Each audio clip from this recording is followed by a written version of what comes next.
So way back, obviously, I had a few little dabbles when I was 15, 16, but I suffered with irritable bowel syndrome since I was 15, 16, and it was my local doctor, my local GP, who told me when I was 16, 17, that instead of taking the tablets that were prescribing to me, which in his opinion was going to set me up for a lifetime of pain and misery, to go down the cannabis route. He couldn't advise me where to go to get it. He couldn't advise me like how to source it, obviously, but in his opinion, it would be a better option for me at the age of 17.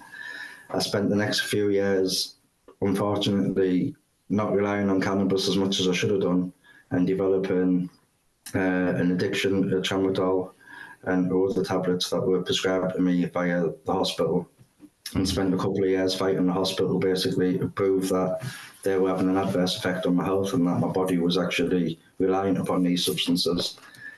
And I started relying a lot more upon cannabis throughout them, like in them 30 years. 2010 or 11, my dad got diagnosed with lung cancer. I already had an understanding of cannabis oil, obviously, and how to make it.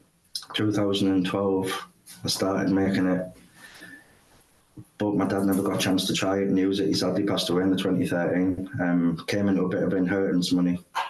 Using that legal money, I thought, what can I do with it to make a difference and make a change to people?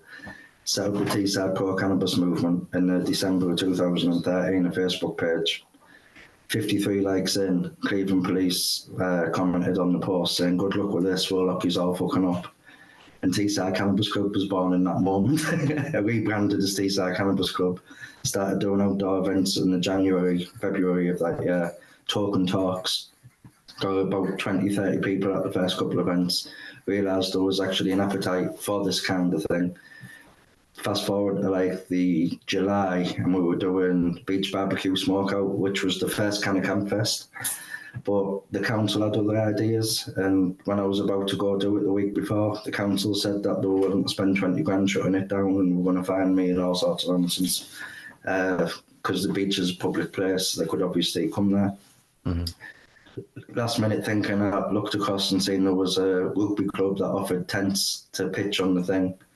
Went in and said, look mate, I have a cannabis club, I'm trying to do it like as a charity sort of thing to help people out. Is there any chance if I can bring a load of people here to pay you £7 a tent to camp on that field? Do you mind if we all smoke weed? He was like, no problem, son, as long as I'm getting £7 a tent. And that was how the first event came off. Only about 300 people turned up to that, and it pissed down. The police turned up. We had a liaison. Trev Coleman was involved in that first one. I think you've had Trev on your podcast, possibly. He was involved in that first one. So a gentleman called, I've forgotten his name now, Marcus Lynn. He helped negotiate with Cleveland police to sort of give us liaison officers for a ceasefire, as it were, while we pulled the event off. One of the officers was really supportive. He was appreciative of what we were trying to achieve and couldn't quite believe it was going to happen. And he warned me that on the afternoon there would be another officer that wasn't quite so forthgoing with his opinions on cannabis and we may have some issues. And sure enough, that's what happened on the afternoon. He turned up and he had a different opinion. So that set us up for the next decade. Basically, we weren't going to be everybody's cup of tea. We were going to have some people that agreed with what we were trying to achieve. We were going to have some people that didn't agree. Just before that festival, I think in the April, maybe, don't quote me exactly, but I think in the April, the national press and local press covered a story saying Teesside Cannabis Club vows to cover the northeast landmarks in cannabis. That got us quite a bit of press attention. Off the back of that, Durham Police got in touch with the journalist who'd done the story and sent a message saying somebody would like to have a chat with John Holiday, which was the moniker I was using at the time instead of my own name. And I sent a message back through the journalist saying, tell them to go fuck themselves, catch me when you can. Keeping it like after my own.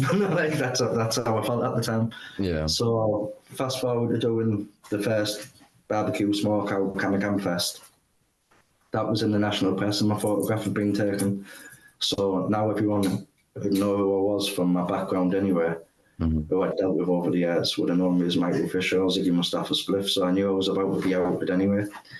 The Police Crime Commissioner, Ronald Hogg, got in touch with the journalist again and sent a message with the journalist basically saying, ask John if he would come for a meeting and a cup of tea.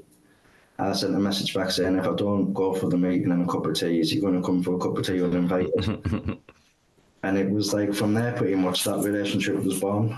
I went and met with him on the first meeting with Trev Coleman. I asked Trev Coleman to accompany me just as a little bit of moral support, and if I got locked up so there was witnesses sort of thing to what was going on. We went in, had a decent meeting with Ronald Hogg, who's now passed away sadly, and a brilliant working relationship and a close friendship developed over the next decade with Ron. And without Ron, we wouldn't be here today in this place existing as we are today. Like, and if he hadn't passed away in 2019, the UK would have been so much further forward to what he had planned. He could have been leading the national police. Yeah, man. Yeah. The universe had other plans for what Ron's 5-year plan was for the UK. It's going to happen, it's going to come, and like we just try and keep his legacy alive. We've had ups and downs over the last decade. Some of them we'll talk about, obviously, over the podcast, but it's just been a roller coaster ride, mate. People think it's easy because of the polished facade that I put out on social media. But the grey hairs that you'll see and the age on me compared to when I started this, I'll tell you, it ain't easy to keep this open and keep it operating and keep everything running as smooth as what it does. Yeah. Our main aim is for the members not to feel any of the effects or any of the issues that could arise. So that's the main thing. As long as they're sheltered from it all and protected from it all, and they've got a safe place, there'll be sacrifices made along the way. Hence my 3-year ban recently. But it's one of them things. Do you know what I mean? It is what it is.